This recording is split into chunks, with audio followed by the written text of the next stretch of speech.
Remember that we said in previous videos that communication is the creation and sharing of meaning, and persuasion deals with our motive or our intent for creating and sharing those messages.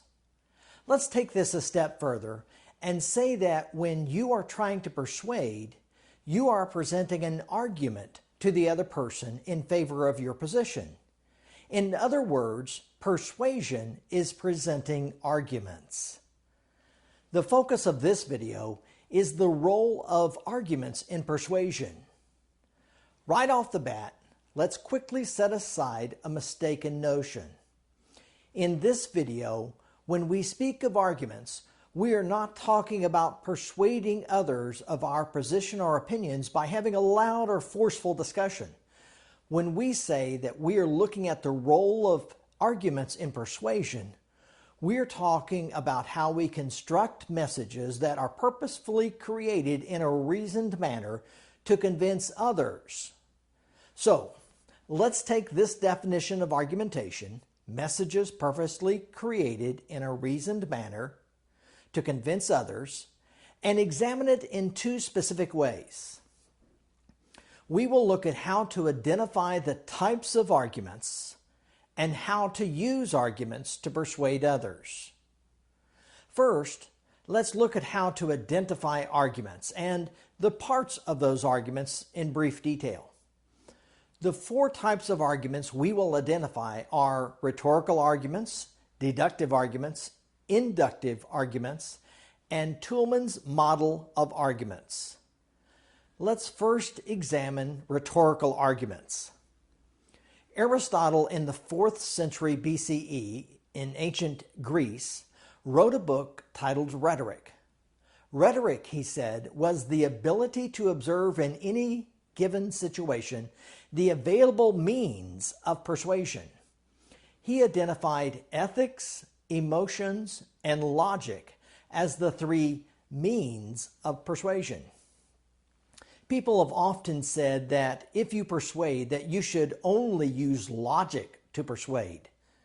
But Aristotle also identified ethics and emotions as equal means of persuasion. Therefore, we can identify rhetorical arguments as a persuasive argument that incorporates logic but also argues with the use of ethics or credibility and the proper use of emotional appeal. The second type of argument is called a deductive argument. If you feel like you have a strong case for convincing someone of something, you might just state your claim or opinion right up front.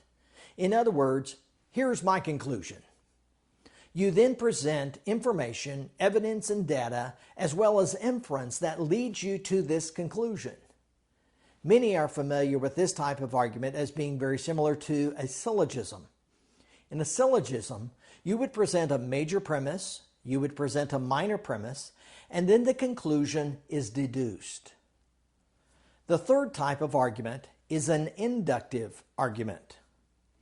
You might use this argument if you feel you need to first establish some groundwork for your argument.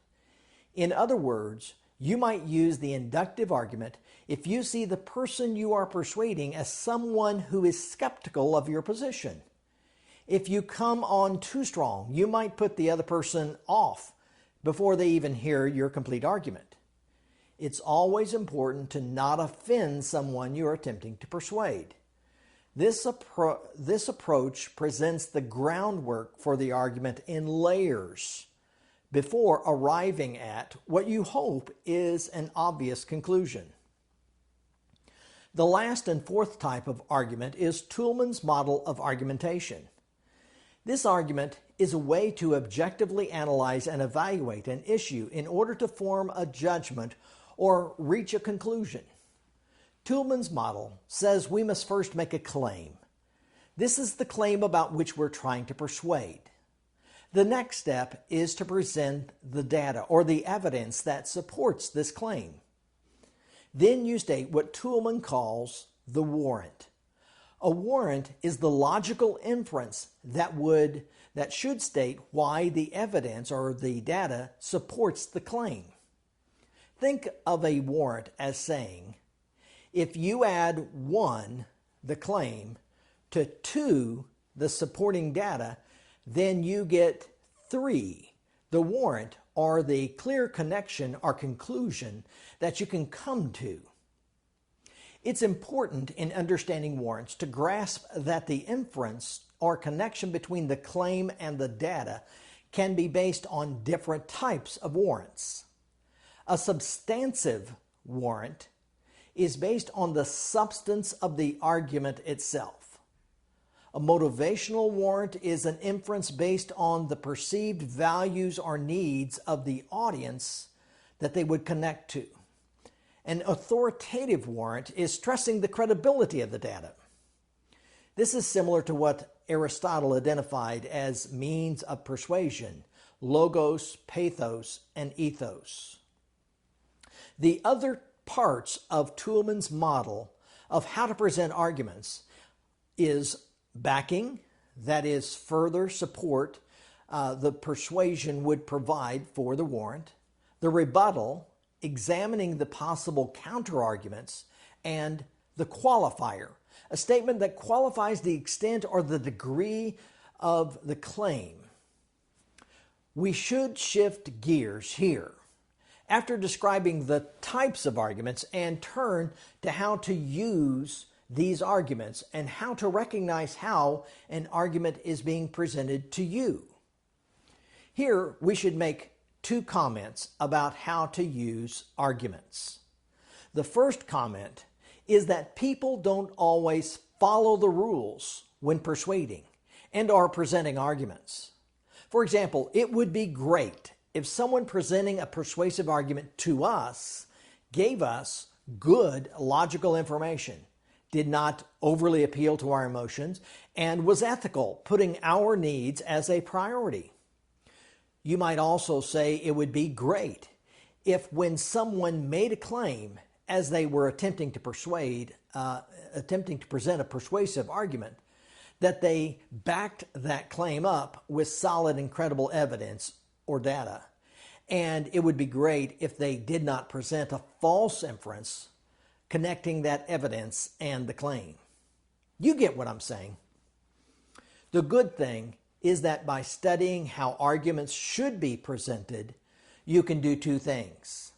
First, you can be a responsible and ethical person yourself in presenting persuasive arguments. And second, you are better armed to spot the poorly presented, illogical, and unethical persuasive arguments others might make to you. The second comment about how to use arguments is to encourage you to think back to the 10 theories of persuasion covered in video 4 of this series. Most of the theories about how persuasion is used did not discuss persuasion as being a straightforward debate where people are following debate-style rules. Real life is not like this.